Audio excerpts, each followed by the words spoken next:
Mini episode 1776 of the FDH Lounge is brought to you by Sportsology, delivering unconventional columns and webcasts about sports, TV, music, movies, and more. Follow them on the web at sportsology.com. The FDH Lounge. You'll want to schedule your life around it. A long time ago, on a gloomy, wet Cleveland spring night, two men stand alone amidst the late-night drizzle.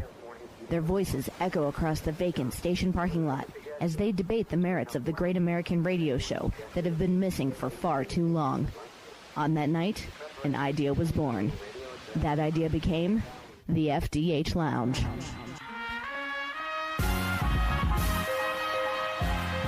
Welcome to the FDH Lounge. Hello, everyone. Welcome to mini episode number 1776 of the FDH Lounge. This is FDH Managing Partner Rick Morris. Feeling very patriotic with this being number 1776, more so than the candidates for president this year have made me feel, but nevertheless, it is time for our pre-election show that we are doing. Get some picks in here as well as the analysis, and we have two top-shelf folks to talk about the election with here. Two folks that have been on many times over a period of time, but I don't believe they've ever intersected on the show prior to this. We have, as far as when we're talking politics, the guy who has been our most regular contributor over a period of time is the proprietor of the great site epolitics.com, our great friend Colin Delany, who works in the biz, runs the site, etc. I know he's a busy guy around election time, so appreciate him making time for us. Colin, it's been a while, but so great to have you back on, my friend. How you doing? I'm very excited to be back, man. I started doing campaign work very seriously back in 2020, and I'm just coming off a 4-week sprint to get several thousand online ads up in the right places. So, and been talking to a lot of people who are working on the ground. So I think I have a pretty good sense of where the Democratic campaign mind and machine are right now. Oh, interesting. Well, we'll look to tap into that. And I know you've written extensively over the years, I believe, for Campaign and Elections magazine, yes? Yes. I do a column on digital politics for them every couple of months. Okay. All right. Wanted to make sure we got that out there as well. And one of our great friends who sometimes we've talked politics with him on the show. We've talked any number of sports topics, sometimes sports business, really kind of all over the place, sometimes the TV business, and certainly a great Swiss Army knife here in the FDH Lounge. Our FDH Lounge dignitary, Lloyd Carroll, he of Queen's Chronicle and other fine bylines in the New York area. And Lloyd being, as he will describe himself, perhaps America's last remaining Rockefeller Republican. So, Lloyd, I know you're going to have some interesting takes here for the show. Thank you so much for being here as well. My pleasure, Rick. Yeah, I'm the last member, I think, of the Rip-On Society forever here. That's, I'll go down with, I feel like Dino here. I'm going to go down with the ship, no white flag. The Rip-On Society. If you're a Rockefeller Republican, doesn't that mean you've got deep pockets, man? Can you help me out? Come on. Lloyd was one of the little guys who voted for the Rockefellers back in the day, yes?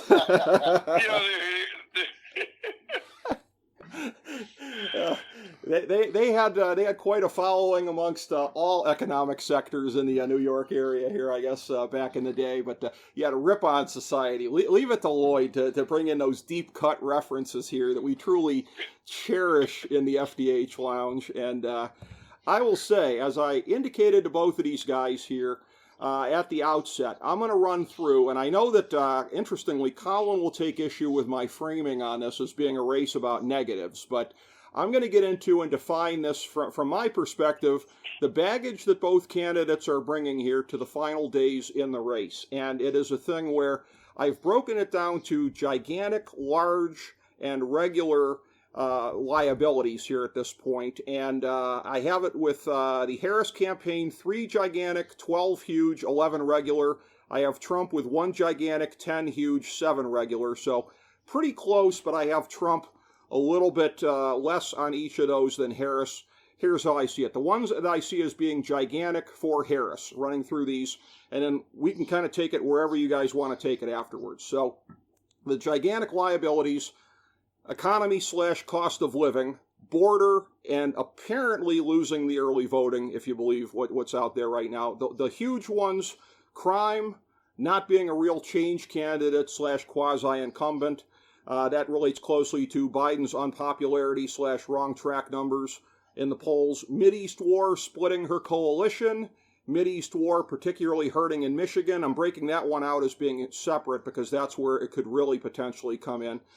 Changing demographics in Pennsylvania hurting her a little bit. Country certainly less woke than in 2020, I think most would agree. Weaker than she wants to be with black voters, weaker than she wants to be with Latino voters, weaker than she wants to be with men voters. I would say needs to win by 3 to 4 points because Trump has been undercounted the last couple of times anyways, and shockingly trailing in party identification at this point, which I would not have expected to be the case, but is. Just the regular size liabilities that to some, the Trump convictions appear politicized.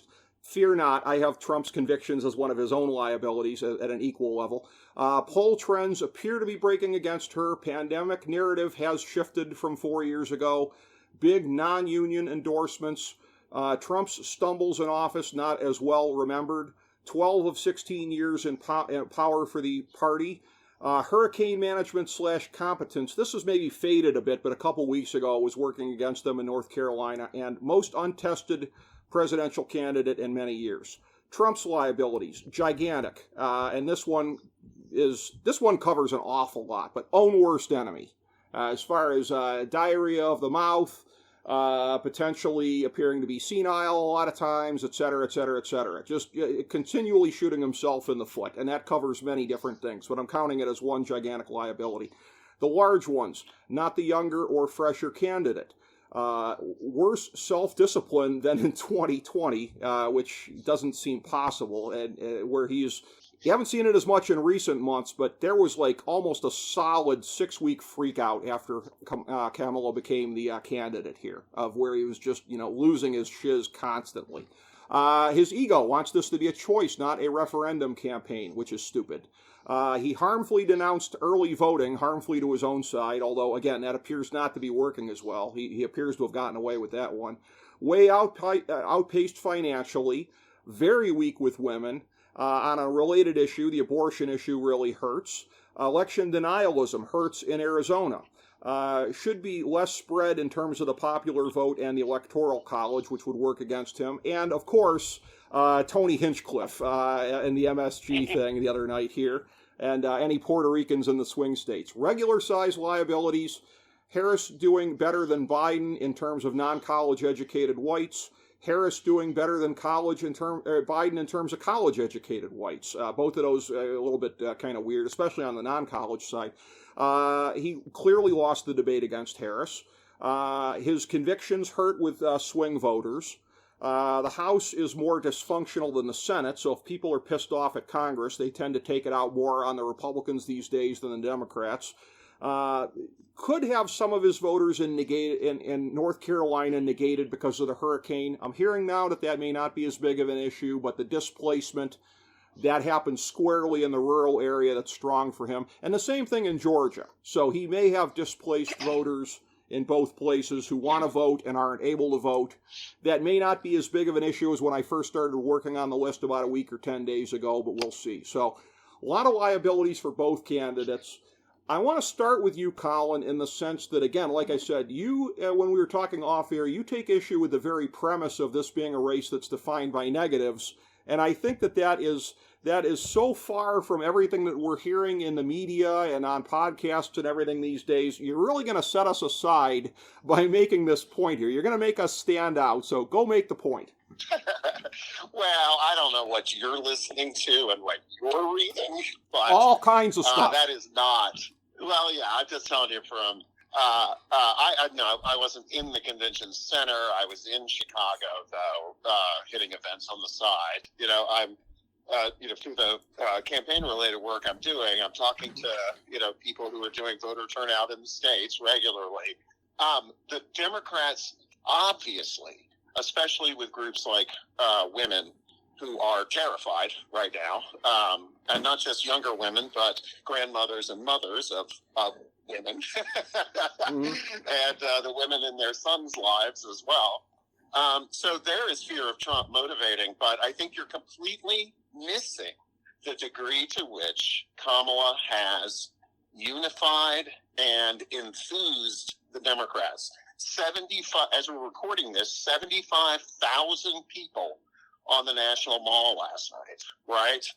And it was positive energy, excitement. If you watch videos of her rallies, if you talk to her supporters outside, you see, or, see reporters talking to her supporters outside, there is enthusiasm out there. There is also terror, right, for Democrats, for anyone who enjoys a constitutional republic. There should be terror. But I think that saying it is simply about negatives is not nuanced enough. The reality is more complicated. And, you completely miss, to me, Kamala's two biggest negatives. What? Which are the fact that she's a black woman. Well, the woman thing might hurt worse. Woman might hurt worse because who knows? We've already had a black president. I will say this, and this is a thing where, again, I know that women are quick to go to the whole thing of internalized misogyny. But let me tell you something. I'm sure you've had enough conversations. Wait. Let me just finish. Oh, sure, what I was going to say is, I was reading an interview with male Latin voters on the ground. Okay. Earlier today, and one of the guys is like, "I'm not going to vote for a woman for president. Period." Right. I don't think women are strong enough. When you hear, or when pollsters talk about, or focus groups, they say, "Well, Kamala Harris seems weak." When you dig a little deeper, that's usually code for she's a woman. Okay. Right, so she has to overcome those obstacles in addition to any political obstacles. Sure. Well, I was just going to say that, women, a lot of times, this is a thing when I've noticed this, in terms of talking to them, they may make a criticism of another woman where it's I didn't even notice that. And it's and that gets ascribed to cattiness or whatever, but I don't necessarily, sometimes it is, I'm sure. Or it's internalized misogyny, but I think sometimes women are just sharper about other women and pick up negatives that guys don't necessarily see. So I don't necessarily... Oh, yeah, that's true. Yeah, I don't necessarily believe the popular wisdom, on that one there. But, Lloyd, from your perspective, how are you looking at it? Again, I know that, most of the political conversations I've been having with you over the years have been, and I would say two-way cynical between me and you, but it's I'd be very interested to hear you react to what Colin just said, painting such a oh-so-positive picture of at least one side of the landscape. Well, I will say this, that given the way things looked back in July for the Democrats, I think she's run as good a campaign as you can expect given the circumstances. Ironically, before all this happened, I used to always tell friends that I always felt the first female president would be a Republican. I guess obviously Nikki Haley comes to mind. I go back to even Margaret Chase Smith, but all right. My feeling on that was like a Nixon China thing. For whatever it was worth, that's where I always stayed out. Again, that doesn't mean Kamala's not going to win next week, but that was always my gut feel on how I saw the gender issue with the presidency. As far as other things, I got to say, I always felt Trump was getting that momentum back for a while until, ironically, up here in New York, until Madison Square Garden. Yeah. That was, to me, that was the biggest risk of them all. And if things went really well at the Garden, you could say Trump was the hero, came into his hometown, blah, blah, blah, came into the Lion's Den, blue state New York, that would have been a big story. Unfortunately, this was handled so poorly. We'll obviously know about Tony Hinchcliffe, but when you're going to have 20 speakers, that is 20 areas that can blow up in your face. It wasn't just Hinchcliffe. You had Crazy Sid Rosenberg making statements. Carlson was out there. The probabilities of trouble occurring. And it's funny, Trump himself, normally he's the guy who gets himself in trouble. He was actually pretty good but nobody remembers that. And all people are talking about was, again, Madison Square Garden, because what happened in 1939, fairly or unfairly, you had all these Bunn references, coming from, again, I think liberal media. I think that was kind of unfair to Trump. I mean, let's face it, there's been plenty of Democratic conventions in Madison Square Garden. There's been a Republican convention. I covered it in 2004. I felt that kind of got a little overplayed, but unfortunately, Trump's surrogates wound up making that Bund comparison look accurate, and it took a lot of momentum away from him this week. Well, yeah, well, people like us who live in the media world and absorb the media do think in terms of stories moving things. And I think with, Puerto Ricans in America, or, in the continental U.S. and can vote, I think it is actually going to move things. But if you look at a lot of the patterns, Rick, you were talking about, like the voter turnout patterns. Yeah, a lot of Republicans showed up to early vote in the first few days. Right. Almost all of whom had voted in 2020, right? These are not the occasional voters that Trump is trying to pick up. And, one of the great liabilities you didn't mention is the fact that Trump does not have a field campaign, period. The Democrats have spent 4 years, and not just in the battleground states, building a machine to turn out that 2 or 3% you need to win a close election. And that was already showing up in the early vote patterns, that as we move further into early voting in each state, the Democrats began to either narrow the gap or pull ahead through superior organizing, and, they're motivated. Well, yeah. I do have to ask this. I do have to ask this to Colin. If it seems like a lot of moderate Republicans have been helping the Harris campaign. I mean, the Lincoln Project guys, the Bulwark. Is that being appreciated by the blue team? And do you think Harris, if she does win, will keep that in mind in terms of how she governs and who she appoints to her cabinet? I just think that moderate Republicans have been kind of the unsung heroes, if you're looking at it for the whole Save Democracy, Go Blue team kind of for this particular election cycle. I'm just curious to get your thoughts on it. No, I think it's a great question. And, as always, it's going to depend. If you're a 22-year-old activist, you're probably not too psyched about, Republicans crossing over. Lynn Cheney. You're a purist. You're young. Yeah, you're young. You're a purist. The Harris team, she's got Liz Cheney on stage. She's appearing on stage with these folks. Who knows what's going to happen? I think it would be, one, good for the country, and two, very politically astute of her to continue that. And she has said that she would appoint a Republican cabinet member, which, is kind of a token, but it's still better than nothing.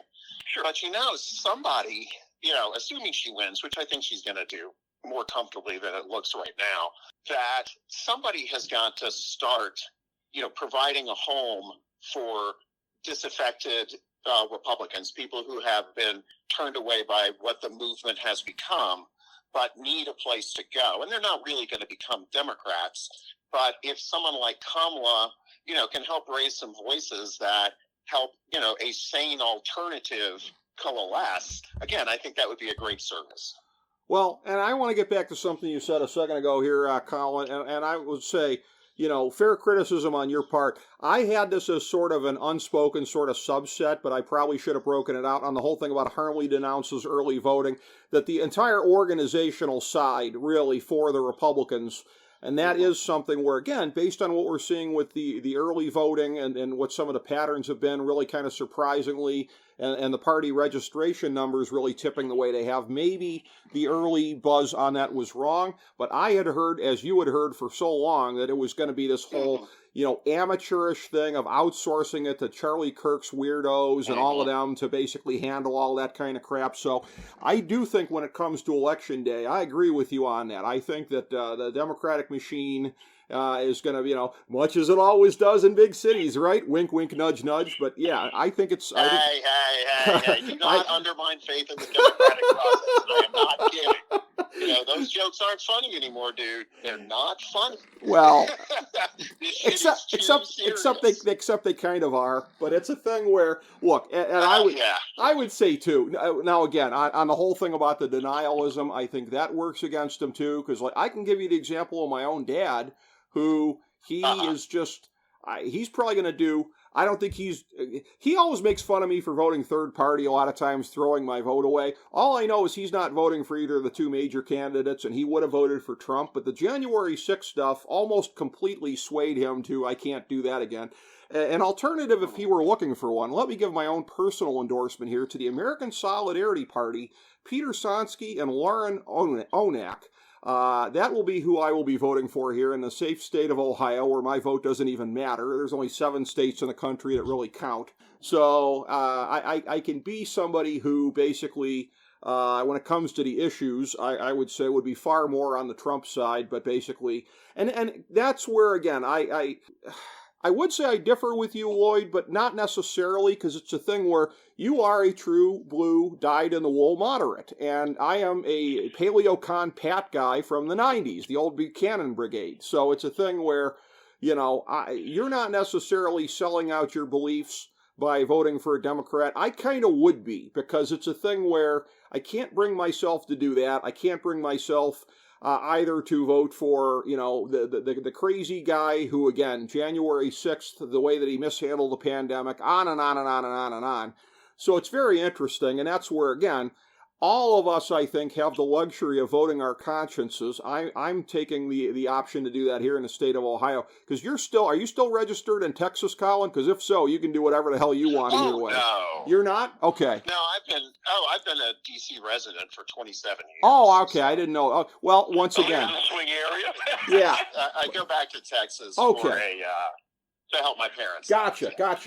The same thing applies. It's not like Trump's going to win D.C. By the way, what you said before about Kamala got 70,000 people to the mall. In D.C., stop the presses. Kamala's doing well in D.C., Colin. You could knock me over with a feather. No. I live here. There's a crowd on the mall every weekend. Yeah. This was different. This was people all day. Hey, are you going? Are you going to go down there? And if somebody was going to go down there, people were excited. I don't go to big things like that. I don't want to deal with the crowds. But that is not normal. And a whole lot of those folks are, going to be in from the burbs. Some of them probably came in all the way from West Virginia and Pennsylvania, It was all normies from the heartland. Honest, Rick. It was all normies from the heartland. Yeah, dude. Your stereotypes do not necessarily reflect our reality. I do want to ask Colin a question. We were talking about the winning coalition, and Colin mentioned something interesting about that 22-year-old activist. Do you think that Harris's biggest problem at this point may not even be Republicans or even Trumpers, but the key to victory might be these I call the leftist Dems who are actually kind of hurting the cause rather than helping it? Like you saw the Gaza demonstrators at the Ellipse. They never seemed to come out. They didn't come out to Madison Square Garden to protest. They didn't really come out to the RNC to protest. I just was and also when you watch MSNBC, it seems like they love to go for purity tests on the blue team. And I was curious if you think that has been probably a bigger problem that no one wants to talk about. No, I think it's a very fair question and a good question. Again, the blue team consists of everyone from my 86-year-old mother to, my 19-year-old lesbian niece, right? So, there is no monolith here. The purists, the real purists, were really Democrats anyway. Like the Bernie Sanders people, some of them were mad because the Democratic Party wouldn't let them take it over. They wouldn't let Bernie do the same kind of hostile takeover of the Democratic Party that Trump did of the Republican one. Correct. And so the real lefties were really going to be with us anyway. There are, I have friends who are still very passionate about Gaza. Friends of mine were organizers of the None of the Above campaign in Michigan. But in the long, if you look at this, Trump would happily bomb any place in the third world into dust just to do it, right? He does not give a flip about bombing Gaza. And so a vote that isn't for Harris is functionally letting BP do whatever he wants. So I think, another thing, you talked about softness among black voters, softness among Latino voters. People say one thing, but when you get into that ballot box, when you get into the polling location and that ballot is staring you in the face, people can make a different one. I give the example of the French elections earlier this year, that the polling, and there are a couple of other elections in Europe too, polling showed the far-right parties doing well, winning. But on election day, they got swamped. Yeah. And I suspect something similar is going to happen here. I do have to ask another question, because we're talking about identity politics, different groups, that how we think they're going to vote. Is there a concern? I always thought that maybe because I'm based here in the Northeast, that Jewish voters were always one of the most reliable Democratic bases. You go back to the FDR, the New Deal, baby boomers. It seems as if, again, this is just looking from the side, watching MSNBC after October 7th, it seemed as if the left was enjoying rubbing the Jewish noses in the dirt of one of their most loyal bases. And watching MSNBC, I thought these guys were going to high-five each other after October 7th. It just seemed there was a lot of gratitude, a lack of gratitude, and also seemed to be at the time that perhaps the Democratic Party is working hard at making Jews as Republicans as Florida Cubans. I didn't quite get that, but maybe you can explain that to me. Yeah, again, don't watch cable news. No, I'm being very serious. If you want to understand American politics... But you watch the Democratic leaders come on cable news. It's not just Joy Reid, who I think is perversely entertaining. I have to admit that. But has Joe Biden been sending bombs to Bibi? Yes, right? The American administration is firmly behind Israel, for better or for worse, depending on how you feel about that, right? Sure, but Trump is also making hay of the college demonstrations that has not been really addressed by the Democratic Party. Even by Kamala, she's been very weak in that area.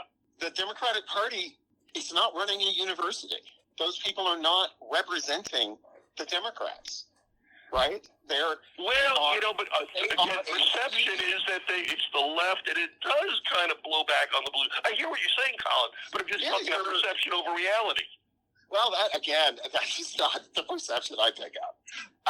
And again, I spent a lot of time around lefties, right? That's what I'm asking, yeah. They're typically, except for the ones who are so want to burn down the system that they don't care. They're almost Trumpers. Except for them, almost all these folks are either going to stay home or vote for Kamala. Well, and I have to ask you about this too, Colin, in terms of Michigan. And, and again, we can talk all day long about, the shamelessness of Trump. Well, yes, and today's another day where the sky is blue also at related news. But it takes a special kind of ineptitude to let him get away with the way that he is triangulating in Michigan. He's picking up, Palestinian mayor endorsements. Are you kidding me? Because I go back to the same thing you said before. Now, I will say that, again, his foreign policy, generally speaking, more on the non-interventionist side, but it's always been, it's a split personality when it comes to Israel and Iran, because he's willing to go after Iran to a degree that makes me queasy, and he's willing to give Israel a blank check to a degree that makes me queasy. Aside from him being incoherent on a few things, he's generally non-interventionist, but I agree with you. It's not out of fear of bombing brown people. It's not out of I think it's more just a fear of getting enmeshed in something that's going to be messy for him.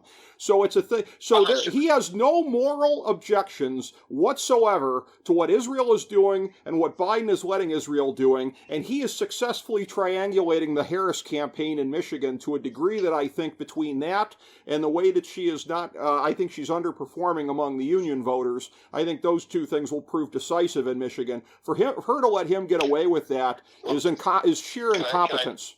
Can I tell you that the head of the Michigan Democratic Party, with whom I was on a Zoom call this morning, does not feel that they're being out-triangulated. And I see a level of they are never going to say what they think is going to happen. But I've worked with him 3 election cycles now, and I have never seen the kind of quiet confidence that I see today. Oh, the party I party leader told you it's not true. Okay. That's all I'm telling you. Well, gee, Colin, Well, I do have to- Colin, I didn't know that the party leader told you it wasn't true. Okay, so now I'm convinced. No, they're. The Michigan Democratic Party is an absolute turnout machine. They are extreme. They won. They flipped the state house in the red wave midterms that were so red wavy. They've been demonstrating how to govern in a state that had, people like Rick Snyder in charge, right?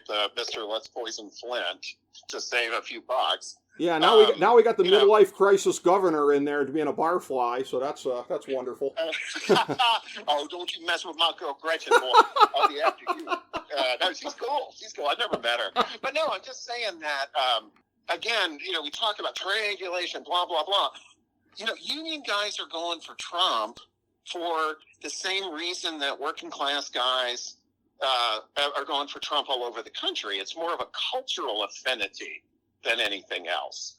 Trump's rich, but he's the outer borough, that guy that the elites always look down on. That's how he portrays himself. That's how he sees himself. And he's been able to tap into that kind of grievance. I think it's more elemental than a political message. I think it is like a deep cultural resonance. Well, let me just point this out, because this is something I heard this morning. One of the things that I'm checking out here keeps popping up in my YouTube algorithm, and I learn a lot from listening to it, is that daily show that Mark Halperin is doing with, there's a Democratic consultant and also Sean Spicer. So they're giving their... You mean the two-way. You mean the most failed Democratic... Oh, you're talking Halperin, the reporter. Okay. Yeah, the reporter. Yeah, it's a Democratic fundraiser. Among the most wrong people ever. Well, he's got a Democratic consultant on from Pennsylvania to provide the point of view, and this guy said, I think he said, I know the congressman, but I won't betray the confidence for saying this, that there was a Democratic congressman in Michigan that was saying that one of the problems with the union voters is they're giving Trump a lot of credit that even though I don't think the NAFTA renegotiation solved a whole bunch of things when Trump was in office, just the fact that he tried, and the whole thing of like, well, the neoliberals, when they were in previously, didn't even try. So basically the trade issue, according to this guy, the trade issue is helping Trump with the union people. Well, I'm sure it is, but here's another thing. People are very good at finding rationalizations for decisions they want to make anyway. Okay. Right? Yeah. Sometimes why people say they want to vote for someone or vote against someone isn't necessarily what's really motivating them, but is really psychologically useful to have something to hang your hat on. Well, okay. Does that something make sense? That makes sense as a theory, certainly. I will say this, something that I know from talking to Lloyd off air, and we'll get his point of view on this as well, but it's something I believe that you're going to take issue with this. Sorry to suck up all the airtime, yeah. Okay, well, yeah, but Lloyd knew I was going to do this here too, because we want to hear your reaction to this. One of my theories of the case here, in terms of the landscape and the way that it is, and I can't possibly see that you're going to agree with this, is that I believe that the way that the wind has been blowing over a period of time, because you talked before about the Bernie people, and I really kind of trace the ascendancy of the left. I'll go a little further back. I'll say probably Ferguson in 2014, I think, is when it really started kind of showing up. It sort of crested with that Bernie wave. I think the disunity that there was on the Democratic side is one of the things that paved the way for Trump to win. And then I think, again, it was pretty much full bore through the course of the presidency that Trump had, and that's one of the things too. And I said when Biden came into the office, I was on a segment with Lloyd and with William Cohen, now of Puck, and I said at the time, and I was right. I said, everybody always says, oh, Biden's this big moderate, whatever. I said, no, he always goes to the center of gravity in the party, and the center of gravity in the party is now on the left, and I think that's where he's going to be. And you look at the way that the last couple of years have played out, and the big spending and the whole thing of like his entire border policy was nothing but a reaction to what Trump did and trying to outflank Trump on the, quote unquote humanitarian side and everything like that. Long story short, the breeze, I think, is blowing the other way on this. And the fact that Kamala is having to run defending herself on the border and on being an inflation fighter and all these other things like this, I think a lot of this is being fought on Trump's terrain, because I think the pendulum, which had been swinging in American politics for many years one way, is swinging back as a result of the Biden administration, and I think that's one of the things that's put her on the defensive. So go ahead and tell me why you think I'm wrong, Colin. Oh, okay.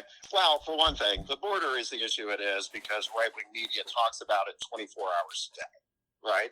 There is nothing like this in recent American history. The sense that you have this closed media ecosystem that can pick, a handful of stories, handful of themes, and just hammer them. As we saw the other day, the Washington Post is not an arm of the Democratic Party. But, all the talk about horrible crime when violent crime was falling by 25%, right? The talk of the flood of people on the border. Well, the big problem with all the people coming to the border, which they are legally allowed to do if they're going to try to get asylum, was that we have not funded enough staff to be able to handle them. We haven't funded enough administrative judges to be able to handle the whole thing. And when there was a true bipartisan attempt to fix it, Trump killed it so that he could have a campaign issue to run on. So, you can, Biden, you can talk about what you think his political motivation was, but there is a reality that people are showing up on the border, and it is U.S. law and treaties that we have signed that says if someone is requesting asylum, we have to consider it. And yet, the agency has been starved of money by the Republicans. Well, so you want to talk about, she's got to deal with the border, blah, blah, blah. Well, the border's doing okay right now. The crossings are way down, et cetera. Lloyd, let me start by giving you an interpretation there. All those migrants you're seeing around NYC, that's just Russian disinformation, apparently. Eric Adams wishes it was Russian disinformation. He's got his own troubles here, but... LA handles that many people coming in a weekend, right? Eric Adams made that. You know what? I got to give. I have to give Greg Abbott and Ron DeSantis a lot of credit when they when they got the buses and the planes coming into New York. At first, Adams, we're going to welcome these people, and then they knew what they were doing. They flooded it, and now even good old. You see, New York State is not as blue as people think. It's more competitive. I know that it doesn't appear that way, but even the gubernatorial election 2022, Kathy Hochul barely beat Lee Zeldin, and 4 districts flipped because of her inept campaign. And this was going back 2 years ago before the real crisis hit. It was more just generic crime, her being soft on. But having said that, I was thinking about this border issue. And maybe Colin can explain to me, but it seems like Bill Maher is the only person who's ever asked this question. Because I think both parties are responsible for the border issues. And it's as simple as this. How come nobody ever talks about this, including the blue team?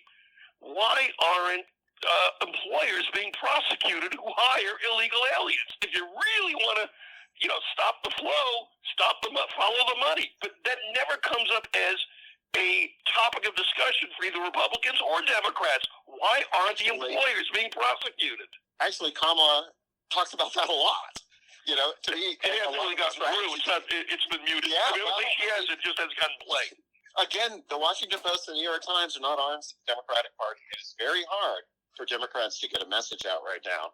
Kamala Harris, as of a month ago, had spent like $10 million on Facebook ads coming from some newsy-looking Facebook pages, but that had, they were their campaign disclaimer. But they were just highlighting positive local news stories because nobody covers them. I've worked on projects that were just highlighting local infrastructure projects that have been funded by the Biden bill because there's no more local newspaper to tell anybody about these things, right? It's really hard to get a message out. And you talk New York. Do not start me to talking about the New York Democratic Party. If the head of that party, who Hochul has kept in, if he spent a tenth of the time, he spends 90% of his time trying to keep more liberal Democrats out. not. Are you talking about my old high school buddy, Jay Jacobs? All right. Oh, you serious? Serious? What was he like in high school? Jay was the head of the Marshall Squad. I worked with. Actually, he was Jay was he was good. He was a fun guy. I ran into him recently, a couple of years ago, and he's an old ward boss and proud of it. He got a kick out of it. I was like the only Republican he knew in Forest Hill. So, he was fine. We got along fine. But look, Jay is into winning, and he understands that New York is not Berkeley. I mean, it's a myth. He gets the fact that Long Island, a lot even just outside of the outside of the four boroughs, Staten Island is as red as any other part of as Wyoming when you get to it. He understands that, and he has to kind of thread a very tough needle here. And I think he's been relatively successful at doing that. Okay. Well, I don't know. I'm rooting for Republican candidates. I'm simply pointing out that he's actually been able to thread a needle, maximize Democratic success, knowing that the extreme left is probably a bigger threat to Democratic victories than the red team is. I'll tell that to AOC. There's a candidate who will never leave the South Bronx. They call it South Bronx Party. That's okay, man. Y'all can dismiss her all you want. I will call her Madam President in 20 years. Okay, Madam President. Maybe Bronx Borough President. You want to put, $20 on it right here? Yeah, I'll put money on that one. At the rate we're sliding down the crapper in this country, the way we're sliding down the crapper, that's possible. That very well could happen. Yeah, I'm sure she'll just do very well. Well, in the nearer term, in looking at this here, I want to make sure we get our picks in here before the end. I'm looking at this here. I'll stick my neck out first. Based on the trends that I have been seeing, so out of the 7 states here, I give Trump the edge on the 4 southern states. The northern ones are really, really, really, it seems like, on the biggest razor's edge. At the end of the day, I have a feeling, maybe I'm buying the hype too much on the Hinchcliffe thing, but 500,000 Puerto Ricans in Pennsylvania, so I think that could be decisive there. Between Michigan and Wisconsin, I have a harder time seeing Trump take Wisconsin for the reasons I said before. I think with Michigan, the issues, with the unions, Arabs versus Jews, et cetera, I think by a razor's edge, I think Trump takes that, and I think that's decisive. That puts him, I think, at 283. So that's my pick. And so, Colin, go ahead and tell me why you think I'm wrong. Well, I tell you, I think it's I don't think we know nearly enough. There are not enough state level quality polls to really understand, what people are thinking. And remember, every poll is based on someone's assumptions about turnout, right? Sure. I think that rather than think of the states individually, my suspicion is they're all going to go one way or the other, right? I think there's a late break, and I think it's going to be for Kamala. But of course, certainly could be for Trump. But I think there's a late break, that the late undeciders, much like in France this summer or spring, that they go at the last minute. But the Democrats are going to be dragging every friend and family member they have to the polls. Some of them will actually be alive. Some of them will be live people. So that'll be worth watching. Good. Continue to undermine confidence in our democracy. That's ended so well lately.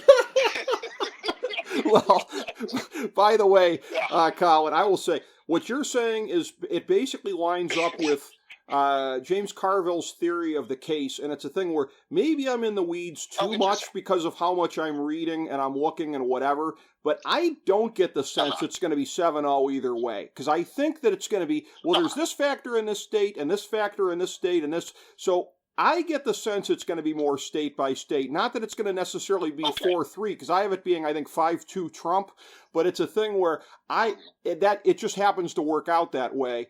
But not because I necessarily believe. It could be 7-0 one way or another, or 6-1 one way or another. But I'm just too much in the weeds. I didn't necessarily mean 7-0. No.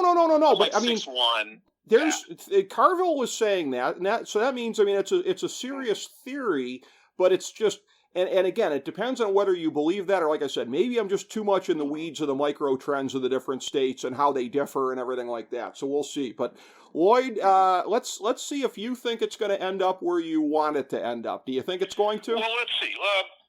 I think the Puerto Rican thing in Pennsylvania, maybe it's recency bias, but it's not just, what Hinchcliffe did that's going to, I think, hurt Trump. I think the whole Madison Square Garden, it was not a garden party for Trump. All due respect to late Rick Nelson, it was not a garden party. But what made it, I think, really hurtful is there's been, up until this point, I think a lot of Trump nostalgia. It seems like people forgot the pandemic, and we're thinking, 2017, 18, 19, those were fun times for the pandemic. It was almost this like a fog, a bit of Trump nostalgia. Those were good times. And I think that Madison Square Garden rally reminded people of, well, maybe they weren't such great times after all. And I think that's going to be one of the factors that may break against Trump as we head into the final. Now, of course, it's also a geography bias because I'm in New York and that's where the Garden was. I think that Harris probably will squeak by in Pennsylvania. Josh Shapiro, and there's still a pretty good Democratic machine over there. I think Al Schmidt, who's a Republican, is not going to tolerate any nonsense in terms of the way the voting goes. He's in charge of the state. He's basically the Secretary of State over there. Wisconsin, I'm surprised that it sounds like even you're conceding, Rick, that Harris is doing better than I would have thought you'd do over there. In Michigan, as Colin pointed out, always seems to. Maybe it's the abortion issue. They seem to be able to be on a pretty good run, the Denver. They seem to win the close ones here, like Gary Peters' Senate race. So I think those three, the old blue wall, I think will hold up. Now, what's more interesting is North Carolina, where we didn't talk about the anti-coattails effect of Mark Robinson, who's clearly going to get beat by Josh Stein. Right. Does that suddenly, create a halo effect for Harris in North Carolina? I would doubt we it. don't know. You're going to have a lot of ticket splitters there. I'm just throwing it out there. That it is a factor that normally you wouldn't think about. I don't see Harris being able to duplicate what Biden did in Georgia. Kemp is done well there. There's no real. Stacey Abrams kind of disappeared off the face of the earth. I think that one will go to Trump. I think Nevada will eventually. Is that one of the seven that we're talking about? Yeah. Nevada, one of those swing areas? He appears to be trending up there. Harris will probably eke that out. Oh, okay.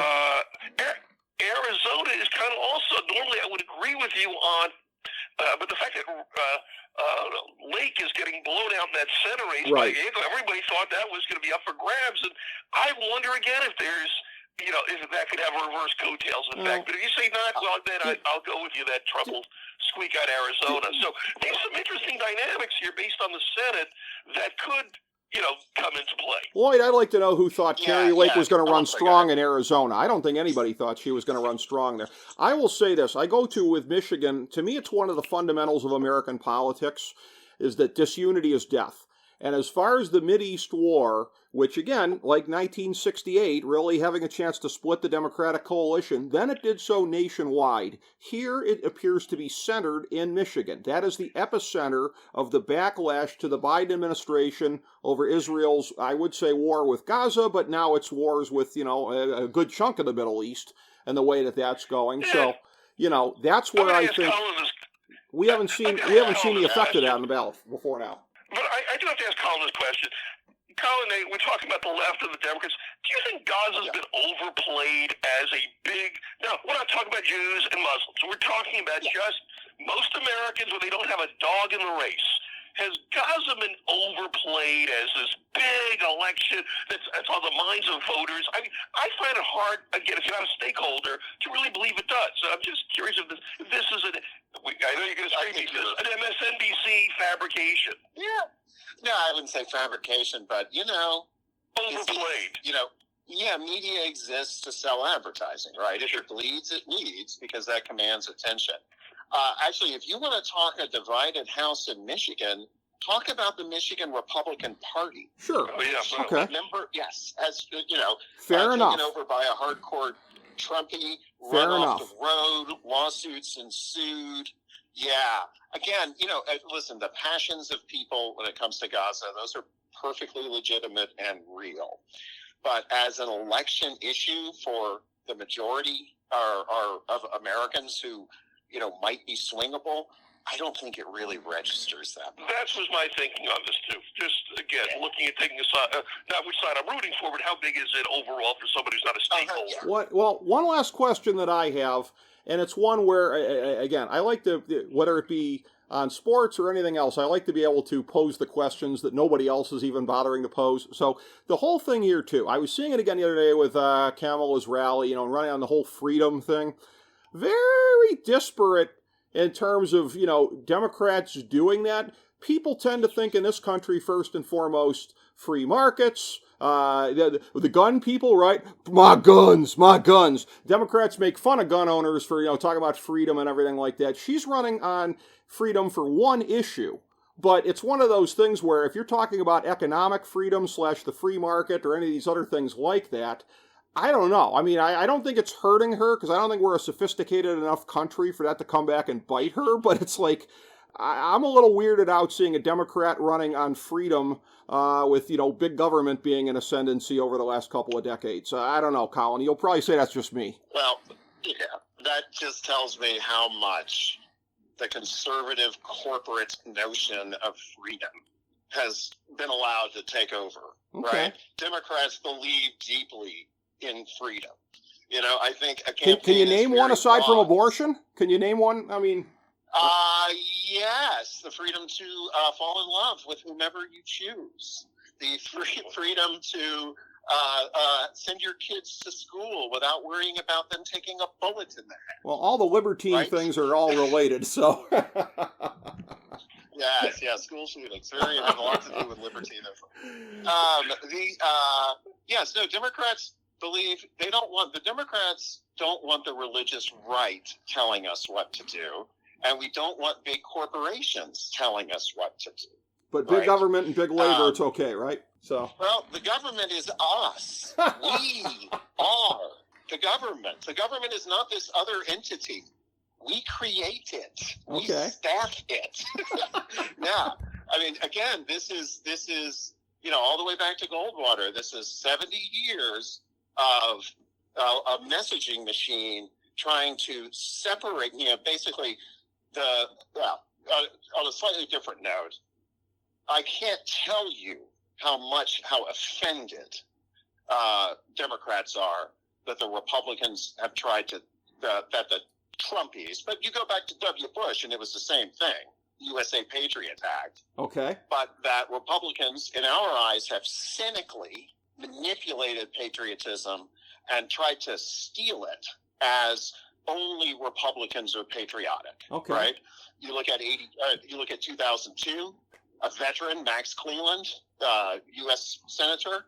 They tarred him as being un-American for voting against the creation of the Department of Homeland Security because he thought it was going to be a disaster, and it is. But they tarred him as un-American and ran him out of office, right?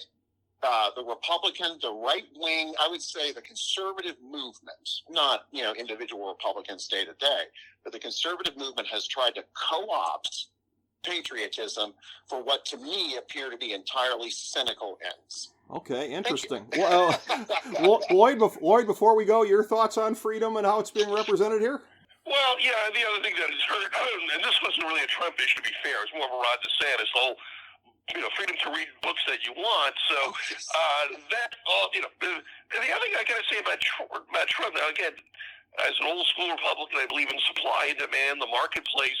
Wasn't it Trump who said he wanted to limit interest, like credit card interest rates? Right. I knew he was a socialist at heart. I mean, there's a lot of inconsistencies. You're going to find that, Democrat, Republican. I just had to laugh when I heard that one. Well, I'm with you.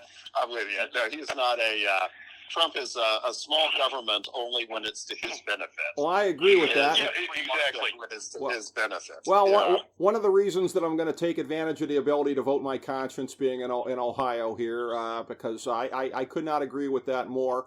Let's also talk about, while we're at it, his stance on eminent domain and other things like that. So, yeah, he will cynically use the government as he has many times before.